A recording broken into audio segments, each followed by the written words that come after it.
All right, welcome back to the lunch table, Food for Thought. I'm Nico Blitz. Make sure you hit that subscribe button. You already know where to look, man.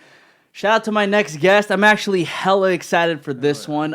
You might recognize him from Netflix's season 1 of Rhythm and Flow. Old Man Saxon, what up, man? Hello, what's up, man? Yo, I'm just gonna start it off this way. I wish you went all the way to the end, and I know you get that a lot, bro. Yeah, nah, it was because we filmed it so long ago. Like, I kind of already grieved that part, and then like once it came back, everyone was like, "Nah, like you should have went longer." I was like, "Fuck, yeah, probably," but you know, it is what it is. And I still maintain to this day, whoever won the Smoke and Me battle would have won it all. Oh yeah, for sure. Because I had some prior knowledge before the show. Yeah, you know what I mean. And so once they put you and Smoke together in the battle, I freaked out. I was like, hell no. Yeah, that was I was silly. like, these are literally like the two who have the most niche sounds. Yeah, it was silly. I mean, my conspiracy theory is this. This is my conspiracy. Oh, here we go. So I know now that people will say it's a producerial error, but I think this is what it was. So you have the last two battles were me, Smoke, and then Beans and Flawless, right? Mm-hmm. And Beans and Flawless are like two similar like rapping people, and me and Smoke were like kind of two similar like artists, I guess. Like, you know, just like kind of more tight. Like we had songwriting, videos, everything. And I felt like conspiracy that maybe they didn't want the last four people to be like these two people who are similar in one aspect and these two people are similar in another aspect. It's a bullshit conspiracy probably, but that's it kind of makes sense because when you look at the final four between Smoke, who's just a terrific artist, like all around, London, who's a little bit more on like the hardcore hitting side, Troy Man, who can really get yourself hype, and then Flawless, who can just has bars after bars. It's like, you know what I mean? It's kind of like now you have an audience that can gravitate toward each all person. All four different types of people. And I think the finale was like how it should have been probably. Because I would have got sick of me and Smoke if it was just us. I would have got sick of Flawless and Beans if it was just like us four. I'd be like, all right, man, fuck. So yeah, I think they did it right. Except, you know, I could have at least gotten to the music video round. I'd have killed that. Well, dude, I mean, looking at a couple of your old music videos, the one where you're just like eating ice cream, like, you know what I mean? It's like so simple, but then it's like captivating because people just don't sit down for 3 minutes in front of a screen eating ice cream. Exactly. So it made me think like, damn, I wonder what his music video would have been. Yeah, if I'd have got the Netflix resources, it'd have been some shit. I can cuss. I can cuss. Oh, right? 100%, bro. That's tight. But yeah, and like usually I work with a producer or a director who we might make all our music videos together, Anthony Hayes, and I just called him like, "Yo, what do you think? Like, let's try to fuck some shit up on Netflix's dime." But, yeah. You know, it is what it is. The what if shit doesn't. It'll eat me apart if I keep. That's good. You know, yeah, so I've moved on. Well, because I mean, I'm happy that you moved on from, you know, like it potentially like eating you up because I think as soon as I heard you and you pulled up with a suit, I wish you came with a suit today. But I know. But you know what I mean? Like you pulled up with a suit and then you started rapping and then your cadence was just a lot more controlled. I have this thing where I feel like rappers try to fit as many words as possible in their raps, and it kind of like it's like, yo, just relax and then let people breathe and enjoy the music. Yeah, I felt like because even Chance during the cypher round said there was a lot of people doing just that, and even me, like during the cypher round, it was just fitting a bunch of words. But yeah, like when you really take a step back from being just a rapper and more of an artist, you allow the best art to come forward, which doesn't always mean just words and shit. It means space sometimes. So yeah, I appreciate that. And I think the best art comes from just doing it over and over again. Yes. So I think on the show you said you were 31 at the time? I was 30 at the time, 31 now. You're 31 now? Yeah. Okay, cool. When's your birthday, by the way? September 30th. Happy belated, man. So what was the cutoff of date? I don't even know. I think Rhythm and Flow probably dropped like around your birthday. Yeah, about that. Yeah, exactly. So then, being like 31 now, how long exactly have you been in the game, bro? So that's such a great question because I do get a lot of like the new people who are like know me from Rhythm and Flow, like, oh, it's tight. It's at the beginning of your career or whatever, and it's like, I've been not at all. Like, I think it's a testament to who won Smoke being the oldest artist that it takes some time, and so I was doing rap as a profession since 2011.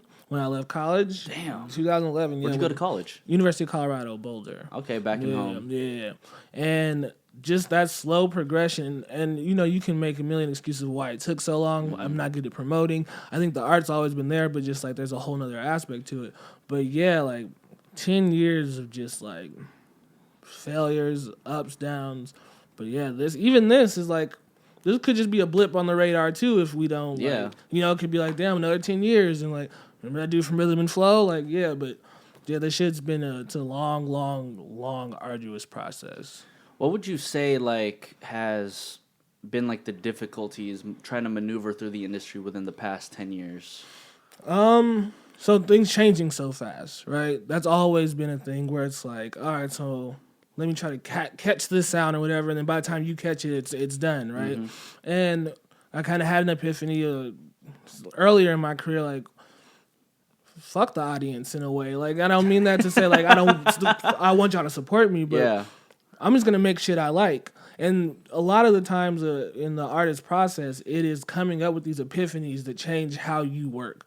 And, like, me trying to catch a sound for 10 years, no, that's not going to fly. Me just doing me and trying to make some shit that's timely or timeless instead of timely, that's the goal. And that was the hardest part of having that epiphany. Yeah, because, you know, like, I mean, I think we could look at music as a whole. There was like a hyphy wave, you know what I mean? There's like currently like the trap wave. And these waves, like any wave, they really come and go. But then if you have yourself as an artist who is just stuck to what they do, you're going to grab like, I don't know, 1,000 fans in year one. Yeah. 30,000 fans in year two. You know what I mean? And just keep on grabbing people gradually. Yeah, because I think too, that's a lot of the audience sees the anomaly, like the exception to the rule, which are these overnight successes where it's like, oh, I made this hot song and now I blew up. But that is so, so rare. It's like the people who are really like good and will stick around for a while have had to do it a shitload of times and have had to fail. So yeah, I just feel like that's important for the audience, like the Rhythm and Flow audience, and especially people who are artists watching that shit. I always say, like, if I was an artist watching Rhythm and Flow and like I didn't know the process of it, I'd be pissed. I'd be like, oh, who's this dude in a suit just coming out and he's got all these followers? Like, nah, like I've been working really hard to like develop that character. Yeah. So yeah, the process super important. So then, what was your character before the suit and tie, before the Rhythm and Flow guy? It was always Old Man Saxon. My very first shot came out in a robe and boxers. It was always Old Man Saxon. Like, there was always some sort of, for lack of a better term, like gimmick to catch you. Like, okay, what the fuck is that? But the character you saw in Rhythm and Flow was developed from like old family members and like just listening to like their like what the crazy shit that they say. That's why I never been in no water. I never been on nobody's boat. That comes from like an old ass family member who's just super sheltered, you know. So it comes from being like super aware of my environment, as most artists should be. You know, you shouldn't be so like. So yeah, that character's developed from being aware. Yeah. Is there like a particular family member who kind of influenced you and was like, hey, I feel like you should just put on this suit and tie? Yeah. Well, no, not actually, because I think that came from just the idea of when you perform to look better than the audience. And I thought the best way to go with the name Old Man Saxon was just to have this like, you know, zoot suit weird ass. Yeah, like 70s, 80s look. So there was no like real family member. The family members come from the lines, the quotable lines before. Like, I'm Old Man Saxon, like, you won't catch me eating no hummus. Like, that's my mom. Like, she won't eat. She won't try hummus. Like, damn, that's so fucking funny to me. Like, what?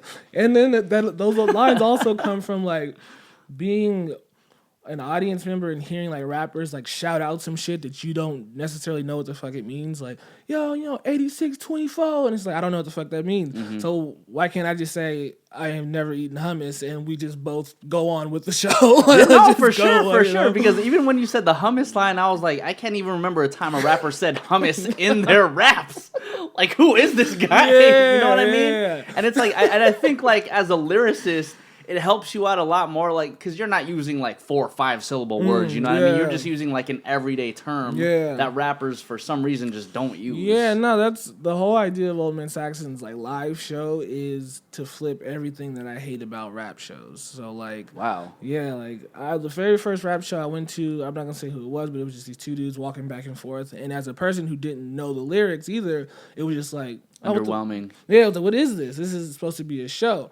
And so Old Man Saxon, even as like a start, comes from me being an opener. Like I was never, my first headlining show was just like last 2 weeks ago. So I was always an opener, and I would always watch openers and be like, like, what the fuck is this? Yeah, what is it? So I come up there with the suit, which I automatically just like, oh, who the fuck is this? I say some stupid shit, like, who the fuck is this? I jump around, I run around stage, like, who the fuck is this? So Old Man Saxon is just like a flip of everything I hate about rap shows. No, I definitely hear you, because whenever I go to concerts, the opener it very much sets the tone for the rest of the audience, because you got people who will be there for like 2-3 hours and they need to get entertained. Yeah. So if you're the first person and you got a suit and you're making people look back like, what the fuck? They're going to remember you more than the two people prior to the opener. Yeah. Or prior to the main event. Yeah, because, I mean, that's the phrase that I like to use is to disarm the crowd. Just completely, like, let their guard down. Like, just take it down. Because when you're seeing an opener, you're like, first off, I didn't pay to see you. Who the fuck are you? I don't know any of this shit. Like, you're already just like, ugh. Like, yeah. And so you come up there with the suit and tell them you've never been in the water, and they're just like, oh. Yeah, like, okay. Like, what is this? Yeah, what's happening now? So yeah. So that I guess people would probably look at it and be like, maybe it's borderline gimmicky. Oh yeah. So you know, like, how do you know when it's like too much? I've been looking up this since like I came up with the suit. I've been very aware of what the term gimmick means. Okay. And I think it's been used negatively when it shouldn't be. Like, gimmick is... He's going to give us the dictionary term. It's a thing that draws your attention, right? And as an entertainer, that should be kind of what you want. You should... We can... Let's look it up. You know what I mean? We got Siri. Watch this. Define gimmick. I've done it. A trick or device intended to attract attention, publicity, or business. So I would say that, like... The suit is a device. London B has a gimmick. Her hair, that's a gimmick, but that's okay. Like, yeah, you know, Smoke, you can say that the speaking Spanish is a gimmick, but we're entertainers. We should. I would say some of the best characters in hip hop were a gimmick. Humpty, Fat Boys, they're fat, but that was a gimmick. Like, wow. Yeah. So because I think what you're saying is people tend to focus more on the trick aspect of it as opposed to the device aspect. Yes, and the other thing is, if it's a gimmick and I'm not good at rapping, then you can tear me up. Yeah. You can be like, oh, fuck this dude. But if it's a gimmick and I'm spitting and you're entertained, then... It's like, man, fuck it. Yeah, because I can see gimmick being negative, but if it's helping you be entertained, then it's also and if it's also helping you remember the person, then, you know, like, why not? I think when I first saw you come up on stage, the first person who I was immediately reminded of was probably Jadena. Yeah, I've heard that. The classic man. Mm-hmm, yeah, I've heard that. You've gotten that a lot, huh? Yeah, and I'll never be like the one to be like, I did it first. But I don't know when he like started doing it, but I've been just wearing the suit for like the longest time. And then Classic Man came out. But yeah, I've gotten that. But I prefer the like Humpty, because I really stole it from Humpty. Like, that's really who I stole it from. So, you know, one thing that really caught my attention, man. I'm from the Bay Area. Mm-hmm. So it's funny that you say Humpty. Oh, yeah. And on the show, I think T.I. had asked you, or T.I. or Chance had asked you, like, who are some of your influences? And you said Mac Dre. I'm over here watching the show. I'm like, like, what? Saxon, he said Mac Dre? Like, what you know about Mac? How did Mac Dre make his way to Colorado to you, bro? Well, that's the interesting thing about Denver, especially because we're kind of in the middle. Like, we don't have like necessarily a great identity of ourselves for hip hop, so we get all our influences from these outside places. So much so that in high school, I had people listening to Cameron, just a group that listened to Cameron, a group that listened to Outkast, a group that listened to LA shit, and a group that listened to Bay shit. And I was kind of the only one in the Bay group. But I remember first hearing Mac Dre and just hating it, actually. Hating it. And as most people that I've like showed him in high school, like, listen to like, this. what is this shit? They're like, what is this? But he's like a testament to, like, as an audience member, work you have to do to appreciate art more. Because when I first heard it, it was like Thiz, gigging, all this shit. Stupid doo-doo dumb. Stupid doo-doo dumb. Like, what the fuck? What the fuck is he And saying? if you don't, like, if you're just hearing this on the surface level, then it's like, oh, that's stupid. Yeah. But once you get into the terminology, the Bay life, the drugs you're doing while you're listening to it, it's like, oh, this shit is amazing. Mm-hmm. So, yeah, Mac Dre is, like, favorite rapper of all time. Yeah. I love that. Yeah, of all time. That really touches my heart, bro. Like, seriously, because like, Mac Dre never gets his credit, man. No, and the big thing about Man Saxon too is like I'll never try to like mimic Mac Dre or anything, but I remember when I first heard he died, and there was like a finality to like all of his art, like all of his music. It was like, okay, so I've heard everything, and then I immediately started thinking like, what if Mac Dre was alive, like right now, like what kind of shit? And that's why on stage I'm just kind of like, just bringing in that little bit of just like, yeah, this is what he'd be doing, like you know what I mean? Just a little bit of that too, you know. Absolutely. I'm saying if you pulled up with like a Thiz face, I would have like blew my mind. I'm like, fuck out of here, man. We're good. I'm done. This guy won. Yeah, no, that's who I'm trying to bring to the stage, Mac Dre. Yeah, man. I mean, I definitely see a lot of his influence in you because, you know, again, Mac Dre wasn't the type of person to, you know, rap how like rap is today. Like he kind of just let the beat ride sometimes, and he would hit you with the like one-liners like, I'll treat your bitch like an ATM card, and I'm just like, yo, like who says that type of shit? He was so rare, and like even off the top of my head, I can't necessarily think of anyone who just like raps like Mac Dre. Like I don't. There's people probably, but I just can't think of him that fast, and that just screams to his uniqueness and who he was. Just he got black people to do ecstasy, and I always think that was so cool. Like that is such a cool thing.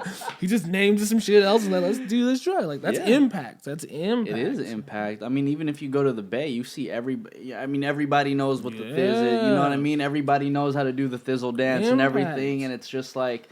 God, I mean, I could definitely see, like, translating it back to you, I could definitely see, like, a slew of people just, you know, going to a concert, you know, like, looking, you know, like, living their best life, you know what I mean? Like, I got my old man Saxon on right now, absolutely. You did? Yeah. The impact Mac Dre left a legacy, and, like, that is such a big thing for me. Like, I want, like, people's great-great-great-great-grandkids to be like, old man Saxon. So I guess, like, going back to it, you said Denver or, you know, Colorado in general doesn't necessarily have like that music scene or like that person who's like held a torch. Do you feel like, I guess for a lack of a better way of saying it, would you want to be like the Mac Dre of Colorado? But, you know, in the sense of just being like old man Saxon. Yeah, no, absolutely. The thing that I kind of keep getting caught up with in Colorado music is the competitive nature in an unhealthy way. So, for example, there's always supposed to be like that one dude from Colorado, like the one dude from Denver who's going to make it. And that breeds hatred for the other people who don't make it. So the Mac Dre of Colorado is the perfect, I would say that. But I a lot of times I get this qualifier of like the Denver artist or the Denver rapper, which I don't necessarily want that to stick. I'm going to represent my city wherever I go. But just like Kendrick, he's Kendrick Lamar. He's not the Compton rapper. He represents his shit everywhere he goes, but he's still Kendrick Lamar. So I'd like to bring some sort of identity to Denver. I'm trying to say it's the best way possible, but yeah, I still want to be Old Man Saxon first. I hear you. Yeah. I hear you, man. Like you don't want to be labeled as a Colorado rapper. Yeah. You want to be Old Man Saxon. Yeah. Just like all the greats. All the greats. I hear you. Yeah. I hear you. So when exactly did you move from Colorado to LA? Because I had watched your little documentary that probably like popped off within the past couple of months, man. And I'm just like, this guy has. Let me break it down. He moved from Colorado to LA and ended up staying in your car for about like a year, right? 13 months. 13 months. Mm-hmm. So when did that move actually happen? So I moved to Colorado to LA after I finished school, University of Colorado, and I was a video game tester for like 2 years or something. But then I quit because that shit was terrible. It was a terrible job. And then I just kind of like didn't have enough money to stay places. Like it was just, but I was always like surrounded by people that were like, I'll say needy for lack of a better term, but just like needed more of me than I could like actually like give. So my whole life I always wanted to live alone. That was my thought. Like I just want to live alone. And it's crazy how the universe like put shit on you. It's like, all right, nigga, well here you go live alone, do your shit. It's like, yeah, for 13 months I literally just like worked restaurant jobs and like wrote music. That was it. It was like those two things. So the Perils your music video to the Perils is very on point to how you were living for those 13 months. The restaurant scene in that is the restaurant I was working at the time, where I'm parked at Barnesdall Park. Like that's where I used to chill like the whole day. Like very, very real. And I'll toot the fuck out of my own horn, but that song I feel like is one of the best hip hop songs ever. I'll agree. Ever. Like, it might have just like a cult following, but the amount of people, the impact, like once again, the impact, people being like, man, like this shit saved my life. Like, I listen to this shit when I'm trying to just go home from work and just shit like that. That's where it's crazy. like, damn, like, thank you. Because I lived that shit. Like, well, that's the type of song that you can't create without actually going through that experience. Absolutely, you had to do it because it would have sounded off just a little. Just the first verse alone is literally just like it's based off of something that happened, like 6 a.m. wake up all alone. Like, what can your boy say? That's how you wake up at 6 a.m. in LA. You just sweat and just like, what the fuck? It's like, hella hot. You know, like, what am I gonna do? Interviews asking me where my stripper pole, but I can't drop the ball, so I spit, give and go. That was about why this Miami radio station called me to do an interview for one of the videos I just did, and they were like, yeah, so where do you live? And I was like, Hollywood. They're like, oh, Hollywood. Oh, so where's your stripper pole? And I'm in the back of my car just like, wow. Yeah, you know, and I can't say shit because if I give them that real shit I'm concealing, broke, no dough, and chilling, they laughing me out the building. So I just rapped for them, hung up the phone, and yeah, those lines don't exist without it happening. Yeah. You know? What would you say was the most difficult aspect of living in your car for 13 months? Waking up sweating was just like, I don't know, like it sounds like a really like basic thing, but waking up sweating is just like, oh my God, like what's happening in my life? And then a couple of times people broke in my car while I was sleeping in my car. Oh, shit. That happened a couple times actually. And so the dangerous aspect of it for sure. But even then it was like once you, like I'm a chameleon of sorts. Like if I'm grounded and I like figure it out, I'll be chill. Like I'll be chilling. Yeah. So like later, like the last 6-7 months of it, I was chilling. I had this like, you know, when I was a lot younger, I had this running joke with my friends, and I said, you know, if I was ever homeless, I would try to at least make ends meet so I can like pay for a gym membership. Yeah. So I can, you know, like I can go ahead and like shower over there and whatnot. First thing I did. Very first thing I did, like probably day 2 of being homeless, it was like, like, where am I gonna shower and shit? Went to LA Fitness on Hollywood Boulevard, got a $30 a month gym membership, stayed there. And then what's crazy is there's so many other homeless people there that are just like you wouldn't even know, just chilling doing the same shit, chilling in the basketball court. They'll play like 80 games of basketball a day, and then you know they disappear. When we come back the next day, they're there. Yeah, it's a thing. Yo, I never really thought about that. Yeah, you got to be like crafty when you don't like, because like I think what we see is the society is like the people sleeping under underpasses and like, you know, in tents. And yeah, that's definitely a reality. But there's like a middle class of homeless people. There's a middle class of people who can't afford to get a fucking house in LA, of course, that still like have jobs, that went to school, that like are, you know, have their head on straight. Mm-hmm. Yeah, so I figured that shit out quick. Did you ever go through maybe like a day or so without eating? No, because I kept some change on me. But I'll tell you this, like there was times where like I had maybe, you know, it's like the 2 days before my check hits or some shit, and I had probably like $3.21 in my account, and I remember sitting in my car at Barnesdall, and I'm hungry, and I can get like, you know, $2 and change to get like a Big Mac or a cheeseburger or something. I remember sitting in my car and just like staring straight, and I remember catching myself because I wasn't breathing, and I was like, I'm so broke, I'm scared to move. Like, I'm scared to move and breathe because I'm afraid that it's going to cost money. Like, once you're that broke where you're just like, oh, like, maybe I should leave my car. But like, nah, I can't do that. That's going to cost money. There's something I'm going to have to pay for. Yeah, I was never like, oh, my stomach, y'all, can I get some money? But it was definitely a point where it was just like, oh, well, this is it. Like, I'm just going to sit here and be hungry until I walk to McDonald's or some shit. Yeah. I've never heard of that before. Yeah. So scared to move because you felt like it would cost some money. Scared to breathe. Just like, then you get in your head too. You're just like, oh shit. Like, what if I take this deep ass breath, that's going to cost me some money.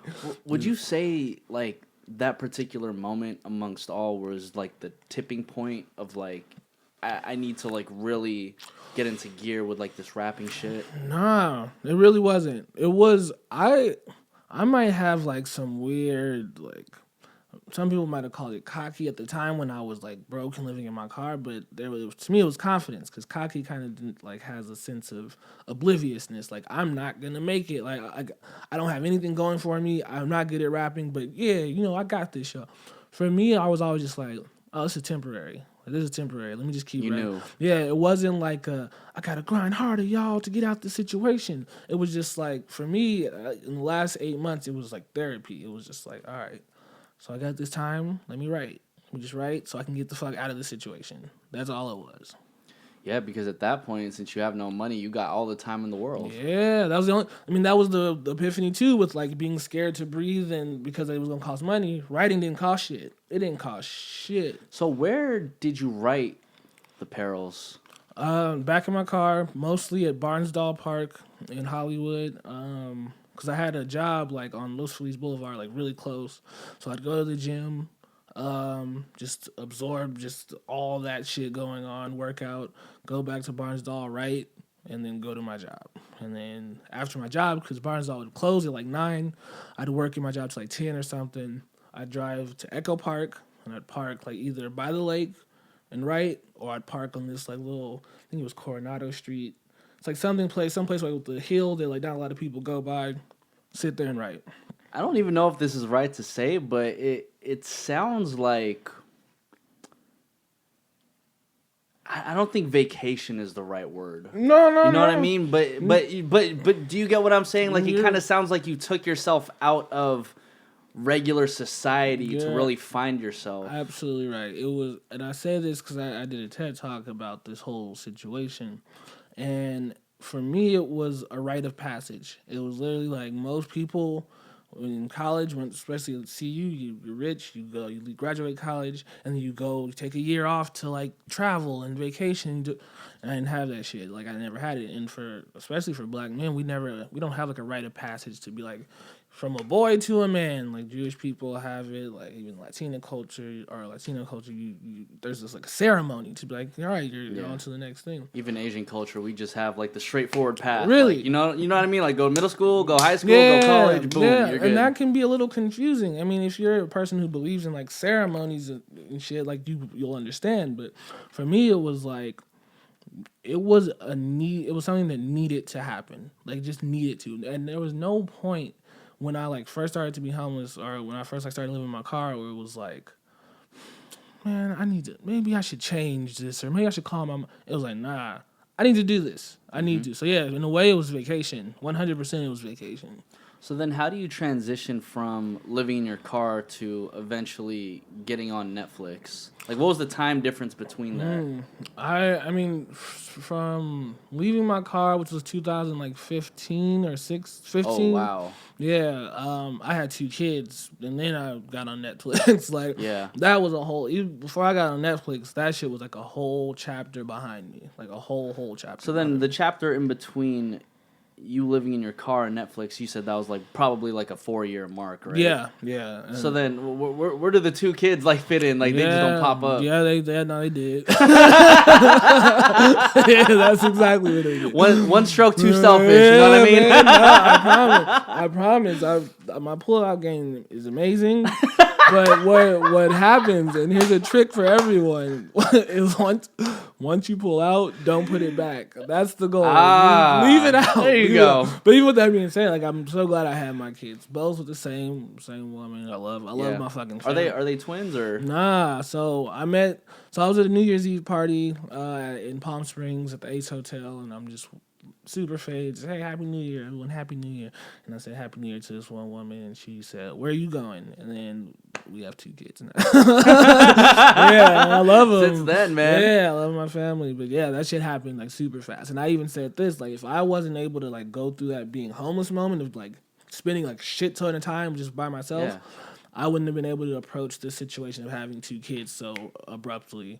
Like as calm as I was, it was like, all right, cool. Like, yeah, what's up? And I do commend you for doing that too, because I mean, just seeing the dynamic of you being like living in your car and then directly going to, all right, well now I have some kids to take care of. Like normally, I feel like, men in this particular situation would be like, man, fuck out of here, I'm gone. Yeah, and what's funny is when she told me she was pregnant, she said to me, she was like, yeah, you don't have to stay. And I was like, wait, what? She didn't give you a choice. She gave me a choice. I was like, I didn't even picture that being an option, like, not at all.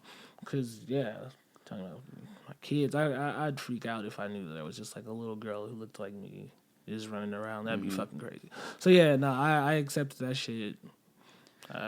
So then, being a father for what, 4 years now? 2, 3. About to be 3. She's about to be 3. Yeah. What has that done for you?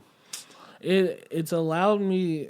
The first thing I think of is my art. I'm sorry, but that's where it goes. It's allowed me to separate the person from the artist even more. So now Old Man Saxon even is like even more like wild person because he can separate from changing shitty diapers all day.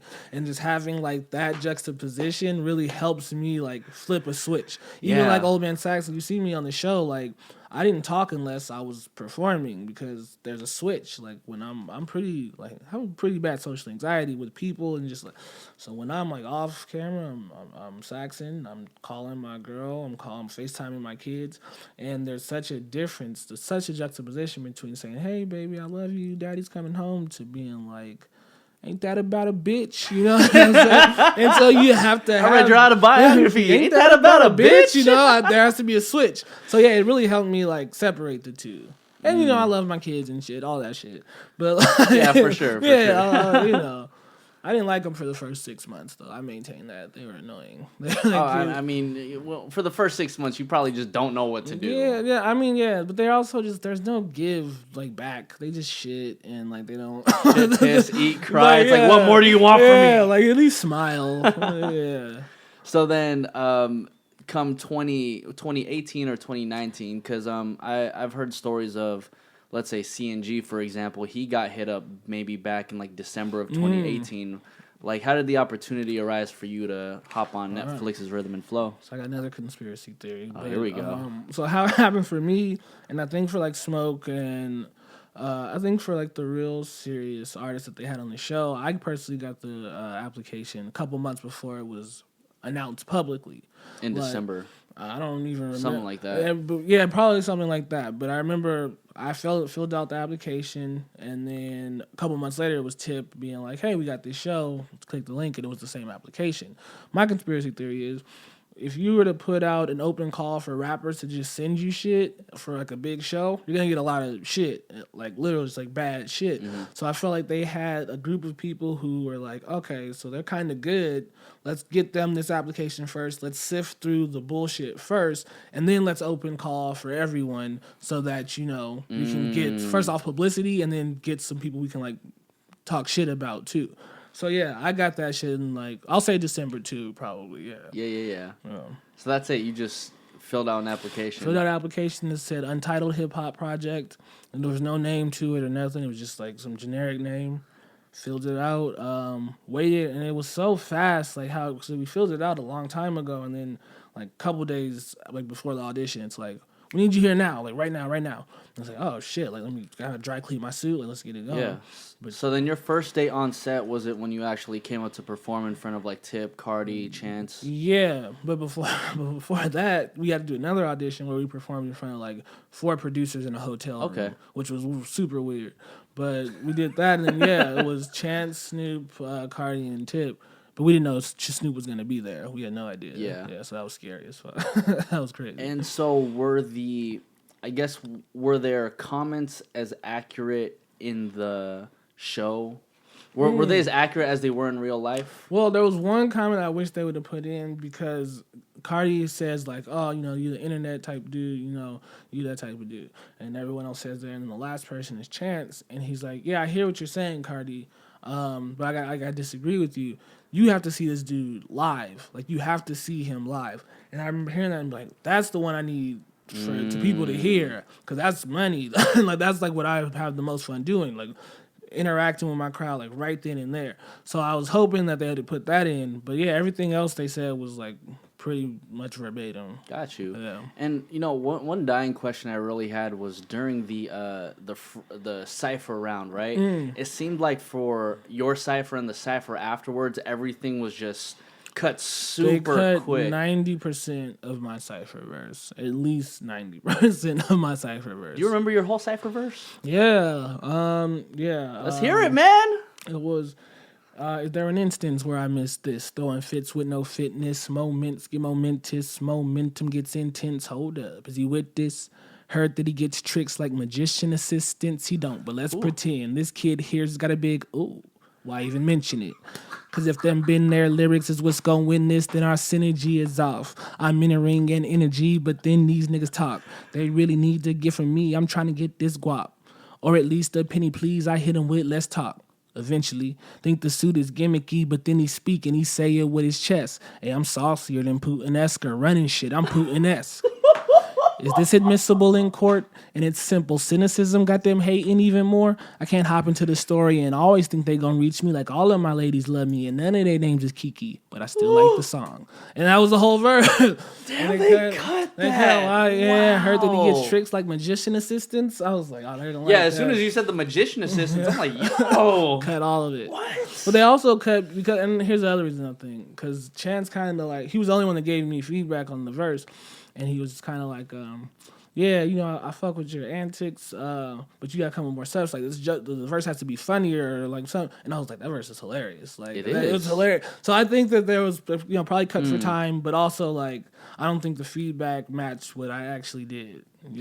That's what it seemed like, because I mean, again, whenever I heard verses from you, it always was like the standout. And then when I saw your group, and I'm like, okay, they're just cutting everybody's shit short. Yeah. I'm like, maybe they're just trying to make it look like they wanted to cut these to, to kind of just give you that feeling like, oh, the judges. Conspiracy theory. Here we go. So I think just reading up on the show before it came out, there was like, maybe it was a Time article, because I think they got an advanced screening of it, and it was like, hey, it's a great show, da-da-da. But once we got to like the Cypher verse, or the Cypher episode, where you had to hear 30 people's verses, it kind of dragged a little bit. And I'm not sure if that was the final cut before then, but I feel like they got the memo and was like, yeah, actually hearing 30 people rap for 18 bars is a lot of fucking people to hear. Yeah. So they trimmed the fat, but I think some of the fat was good fat. I mean, your verse was definitely good. Thank fat, bro. You, thank you, man. So, elimination time comes, right? And then you get eliminated from the battle between you and D Smoke. Mm-hmm. What's the first thing you do afterwards? After I got kicked off? After you get kicked off. I went to the W Hotel and I got, I think, a triple scotch on the rocks. Triple scotch on the rocks. And I just sat there. And I sat in the lobby because I was waiting for all the contestants to come back. I was waiting for Smoke to come back because I wanted, as soon as we lose and Smoke goes to the winner room and then I go to the fucking loser room and he does his interviews and shit, and then we get bused back to the hotel and then they do later. So I sat there in the hotel with my scotch and a shirt for Smoke. So I was like, it's almost like football or soccer. Here you go. Yeah, here you go, man. I appreciate you. And we just talked about the battle, and neither of us, I wasn't mad. I wasn't mad. And then you see, like, after the battle, I give Smoke his props because I'm like, the reason I liked it so much is because neither of us fucked up. Yeah. Like, I would have hated to go on with him fucking up. I wouldn't have liked it. I was like, all right, I did my shit. We both stood in the center of the ring and we just just threw blows. Yeah, it was a perfect match. Yeah, I wasn't mad at it at all. I'm happy, man. It seems like you really just took that situation and just moved on from it as fast as you could. What did you learn from that entire process between the crazy editing, you putting your best foot forward and going up against D Smoke and a lot of other crazy contestants? Yeah. So they cut this too, but after I got kicked off, I used to play football, Little League football, and since I was 6 years old, and after every practice, after every game, we would say this pledge. It's called the Pirate Pledge.